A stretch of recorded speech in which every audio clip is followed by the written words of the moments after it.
15 Februari 2025 adalah puncak perayaan hari ulang tahun ke-17 Partai Gerindra di Kabupaten Bogor, Jawa Barat, Saudara.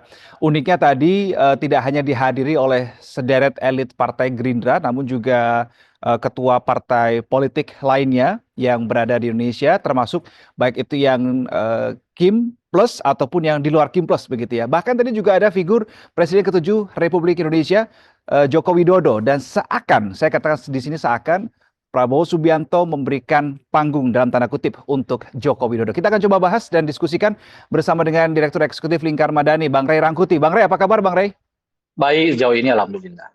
Oke, terima kasih Bang Ray udah meluangkan waktu untuk diskusi. Ya, Jadi kita langsung aja lah. Tadi di ya, acara di Sentul, Pak Prabowo bahkan mengajak seluruh kader Gerindra menyanyikan yel-yel terima kasih, kemudian memberikan waktu untuk Pak Jokowi berpidato di acara Gerindra, memberikan kris dan seterusnya. Seakan ingin memberikan dalam tanda kutip panggung untuk Pak Jokowi. Bagaimana sorotan dari Bang Ray ini yang kita tunggu nih? kan sebelum masuk ke situ itu harus dilihat dulu pidato Pak Prabowo yang sebelumnya kan. Kali Hmm. itu seingat saya di kalangan Muslimat NU atau wanita NU, saya lupa persisnya itu. Mhm. Yang saat itu Pak Prabowo mengatakan bahwa ada upaya memisahkan dirinya dengan Pak Jokowi gitulah kira-kira kan. Oh iya. Nah, saya juga ditanya kawan-kawan media siapa maksudnya gitu. Nah, saya menjelaskan saya tidak melihat itu muncul dari luar gitu. Sebab kalau di luar itu kan kekuatannya sebetulnya hampir nyaris tidak ada gitu. Partai cuma tinggal satu kan, dalam hal ini PDI Perjuangan gitu ya. Yang kedua NGO dengan kelompok kalau apa dengan masyarakat sipil dengan masyarakat intelektual itu juga nggak terlalu banyak dengan apa namanya itu daya impact-nya gitu. Dan itulah masyarakat biasa gitu. Oleh karena itu saya tidak melihat ada upaya memisahkan Pak Prabowo dengan Pak Jokowi itu dari eksternal ya dari luar gitu. Makanya pidato itu ya saya lihat ya lebih cenderung ke dalam. Ya, kalaupun ada yang disebut upaya memisahkan antara Pak Prabowo dengan Pak Jokowi itu, saya kira ya faktornya di dalam itu. Nah, kalau di dalam itu kan setidaknya kita bisa memotret dalam tiga kelompok ya. Kelompok Ya. pertama kelompok pragmatis gitu, yang gabung dengan Pak Prabowo memang semata-mata karena tujuan pragmatis politik gitu ya.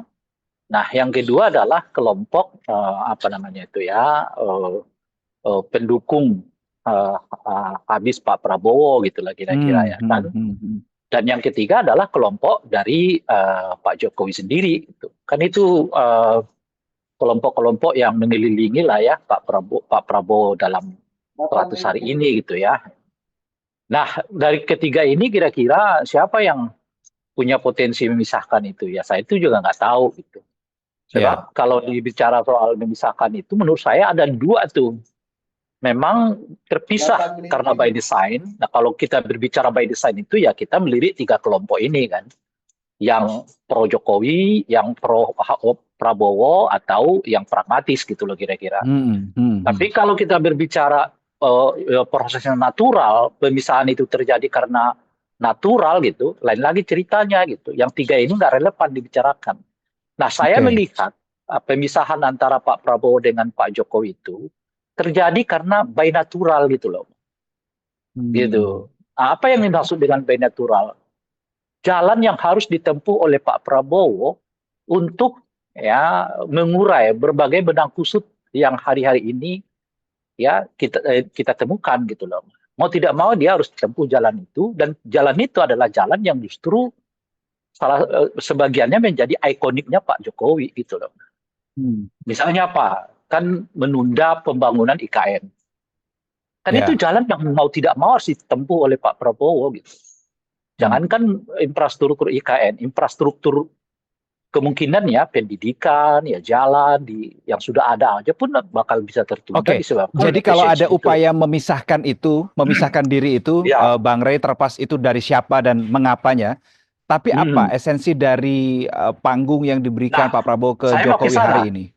Saya mau ke sana Ya. nih gitu. Hmm, hmm. Nah, jadi eh, selain kasus misalnya IKN gitu, pagar bambu di Tangerang, gitu ya, itu Ya. kan juga sedikit banyak menyerempet ke nama Pak Jokowi kan, gitu loh kira-kira Mhm. ya. Dan saya kira akan terjadi peristiwa-peristiwa di masa mendatang, termasuk di dalamnya kemungkinan rencana reshuffle. Kalau betul itu dilakukan oleh Pak Prabowo, di mana mungkin ya salah satunya itu adalah mengganti posisi Kapolri. Ini kan hampir semuanya berhubungan dengan Pak Jokowi gitu loh, Pak.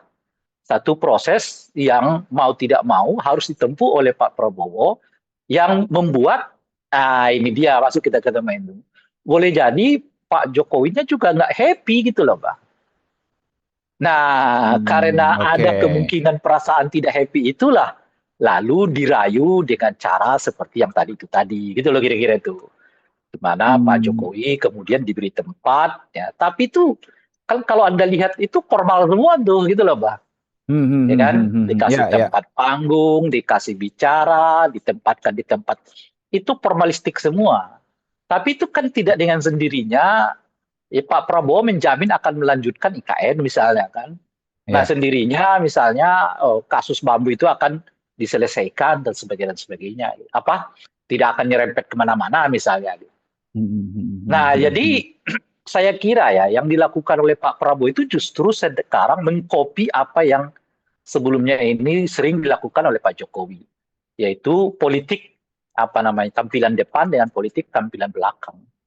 Nah, yang dimainkan oleh Pak Prabowo ini adalah politik tampilan depan itu, yaitu Mmm. seolah-olah akrab, bukan seolah-olah ya diperlihatkan akrab, begitulah kira-kira ya, diberi Mhm. tempat begini-begini, begono dan sebagainya itu. Tapi saat yang bersamaan program-program ikoniknya Pak Jokowi sekarang itu terpotong gitu. Dan Mmm. Anda baca tuh pidato-pidatonya Pak Jokowi itu di dalam pertemuan itu. Menurut Mmm. saya sih sebetulnya sedang menyinggung Pak Prabowo gitu. Mmm. Kenapa gitu? Nah Iya kan iya. pertama Pak Jokowi mengatakan hanya Pak Prabowo lah yang dalam 100 hari tingkat kepuasan 80, sekian persen. 9%, ya.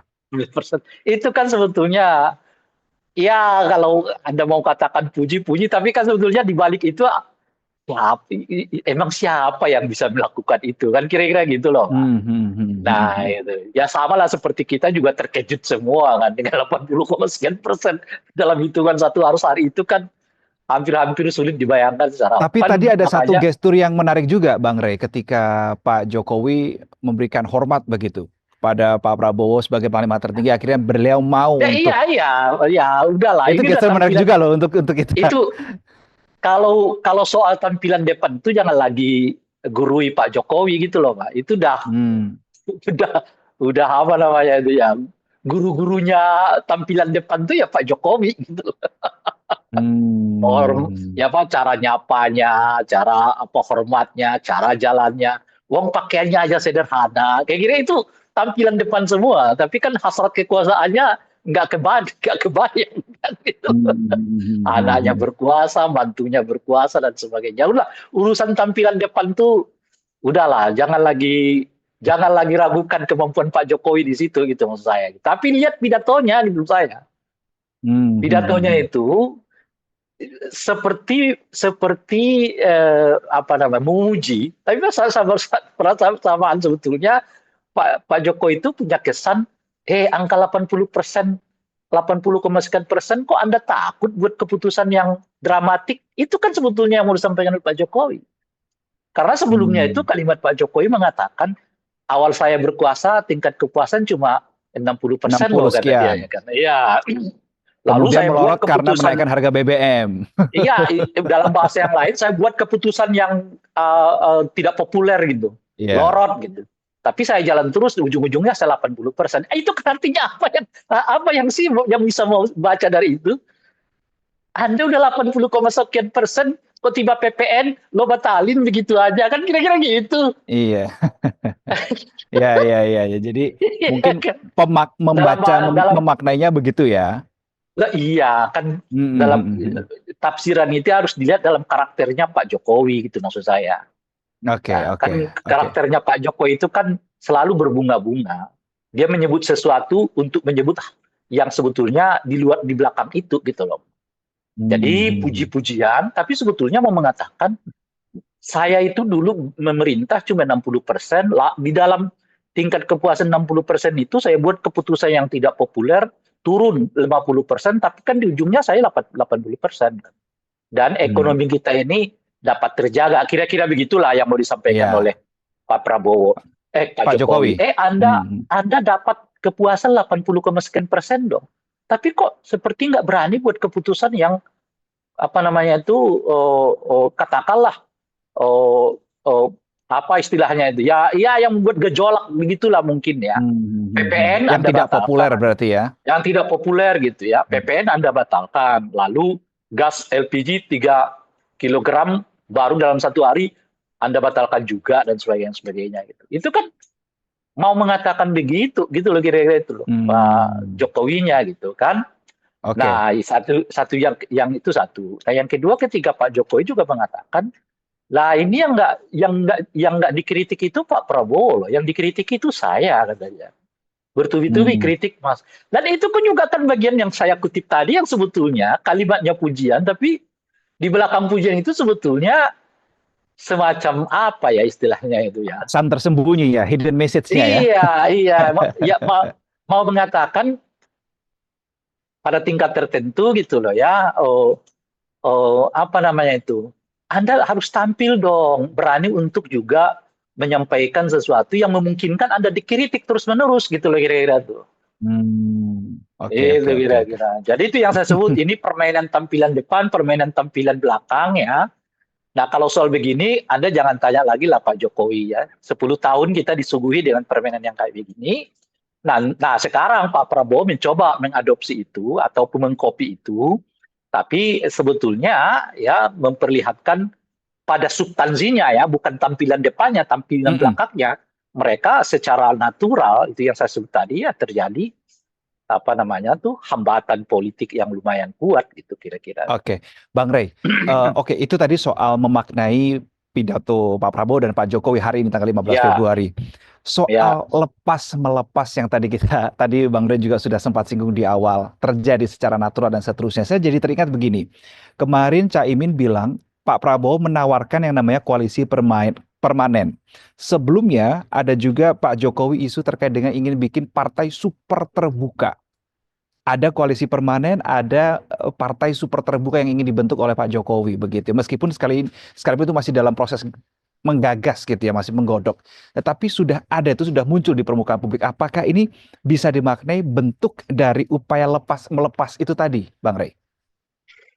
iya karena gini loh ya, dengan diturunkannya presidensial threshold menjadi 0%, Ya, semua orang kan punya kans untuk maju sebagai calon presiden, betul.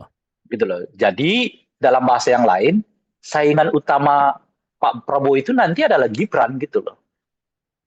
Hmm, Oke. Karena Gibran bisa dicalonkan oleh partai manapun, kan Hmm. 0% gitu. Nggak mesti harus partai yang mendapatkan suara di parlemen. Dalam kerangka itu, kalau Pak Jokowi mau mendirikan partai, jadi relevan gitu loh, Pak. Jadi partai yang Hmm. diharapkan nanti akan mendukung Gibran sebagai calon presiden. Mungkin nanti bersama PSI dan partai-partai yang lain.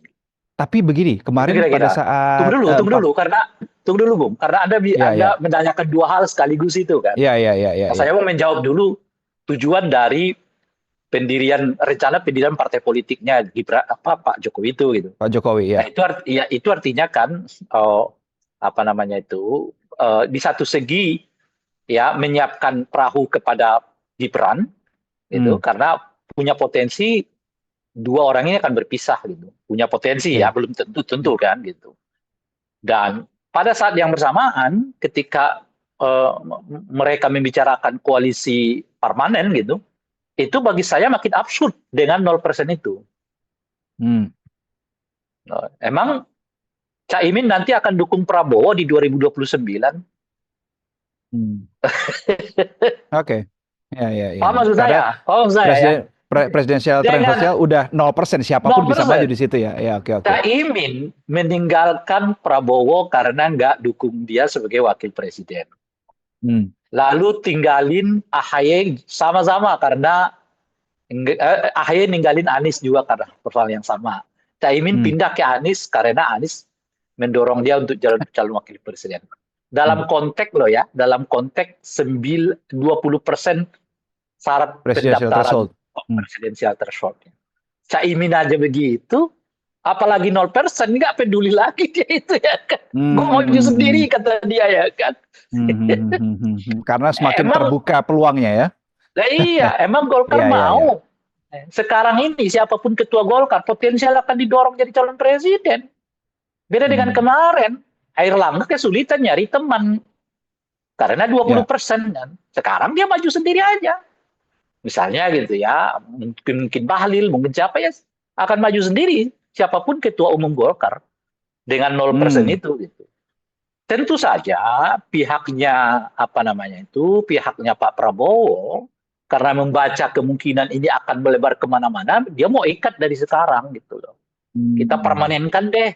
Lalu siapa calon presidennya tetap gua kan kira-kira gitu. Iya, dengan diusung kemarin ya 2029 tetap Prabowo Subianto yang diusung oleh Gerindra begitu ya kemarin ya. Gerindra gitu. Nah, dia minta Hmm. dukungan dari partai-partai ini kan yang ada sekarang.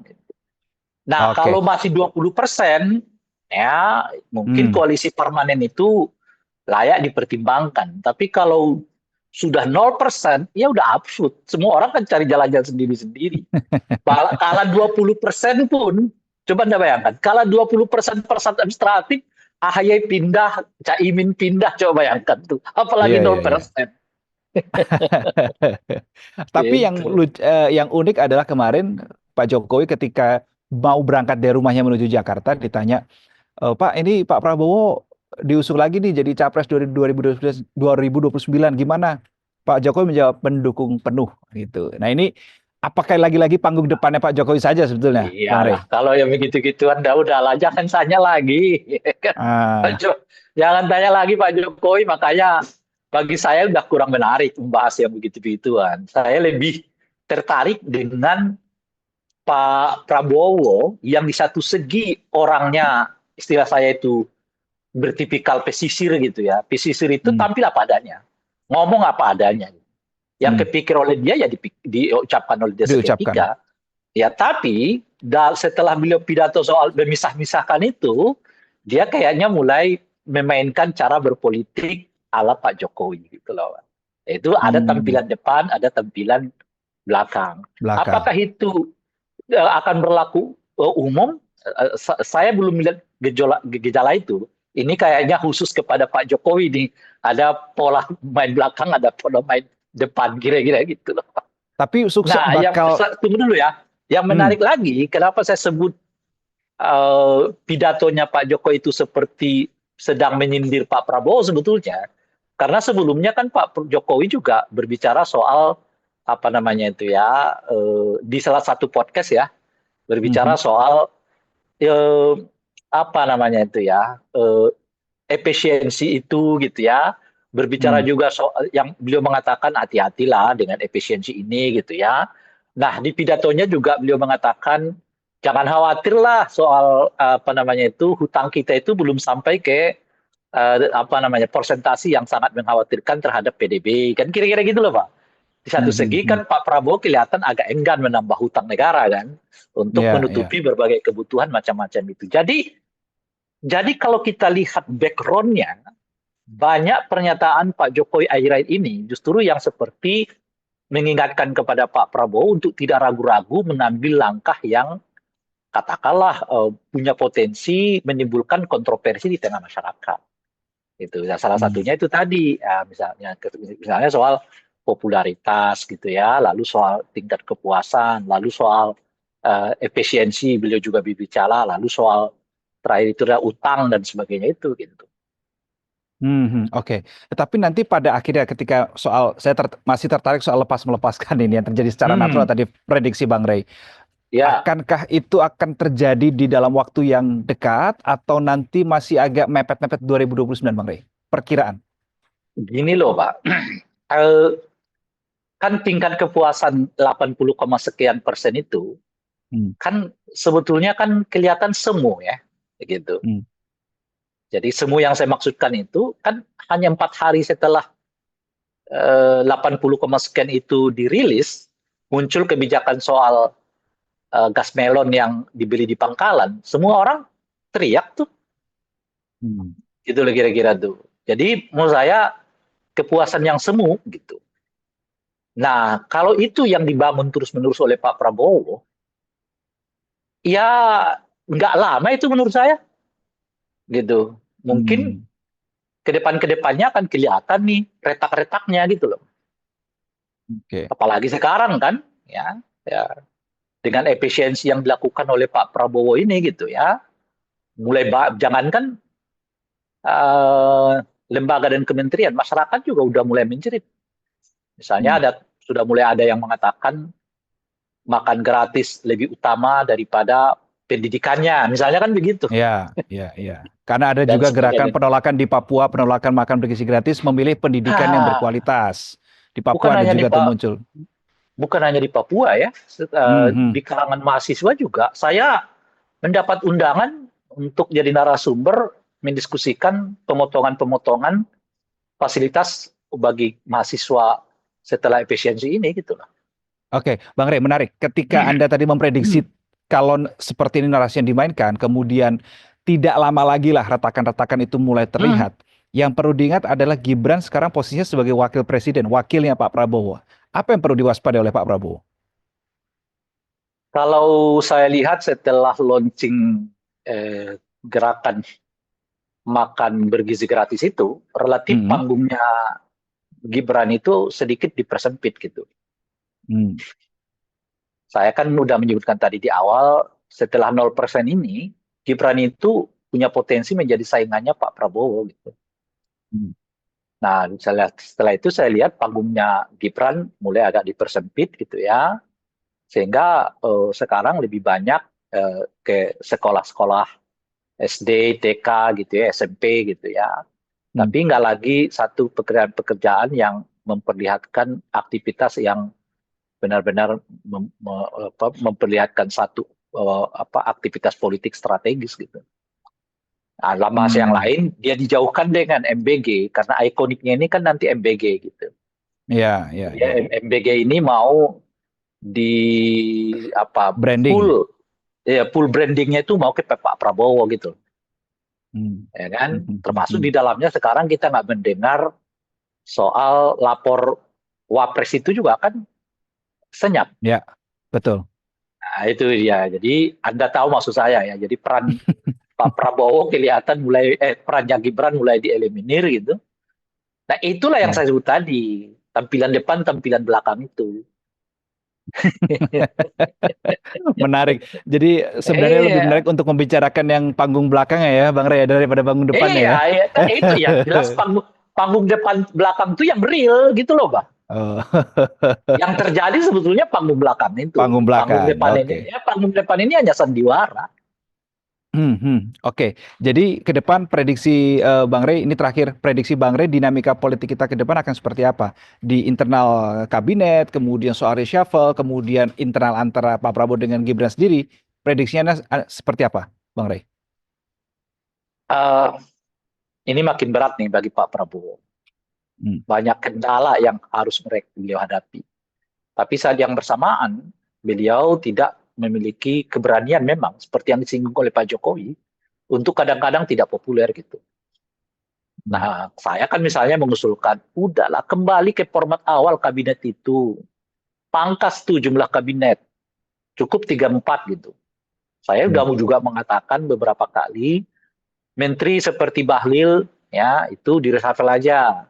Budi Ari di reshuffle, ya kan. Lalu menteri KKP, ya itu juga di reshuffle. Menteri Desa Bung Yandri di reshuffle, Kapolri di reshuffle, gitu. Dan tentu ada menteri-menteri yang lain. Gitu. hmm. Ini Tujuan alih-alih dari tujuan dari reshuffle itu adalah efisiensi. Mana ada oke. efisiensi dengan Bukan membengkakkan? menghilangkan orang Jokowi di dalam kabinet ya?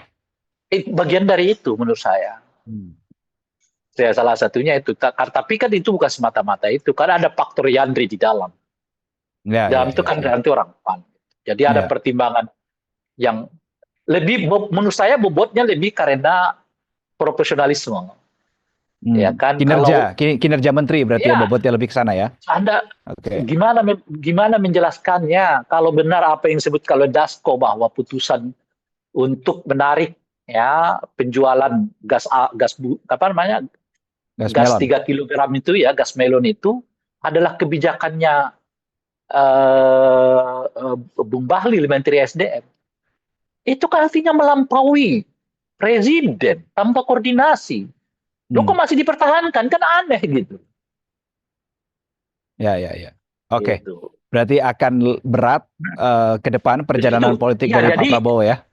di dalamnya dia berat, ya, Ya. faktor-faktor luarnya juga berat kan. Ekonomi kelihatan makin gak stabil ya kan, PHK, mahasiswanya resah karena berbagai fasilitas mulai dicabutin gitu ya. Dan macam-macam ya, PHK di mana-mana, pembangunan infrastruktur mungkin akan melambat. Saat yang bersamaan saya melihat PDI akan makin keras oposisinya kepada Pak Prabowo. Karena dua faktor. Faktor pertama adalah mereka akan apa namanya tuh mungkin akan sulit melihat kemungkinan sekjen mereka itu akan menghadapi sidang apa Di namanya KPK itu tuh ya. ya di KPK itu gitu ya. Itu sedikit banyak akan menimbulkan gejolak hati lah di kalangan di Hmm. internalnya PD Perjuangan.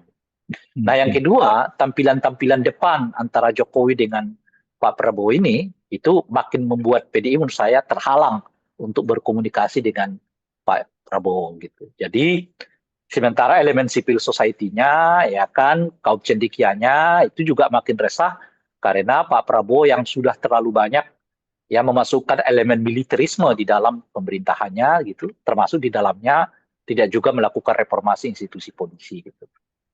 Oke, baik. Bang Ray Rangkuti, Direktur Eksekutif Ya, Lingkar Madani, terima kasih sudah ya, meluangkan waktu berbagi sudut sama-sama. pandang ya di kesempatan kali ini. Kita nantikan Iya, bagaimana dinamika politik ke depannya, utama dinamika panggung belakangnya ya. Kita akan nantikan siap. bersama bagaimana perkembangannya. Iya, Bang Ray, iya. makasih Bang Ray. Itu tadi, Sama-sama.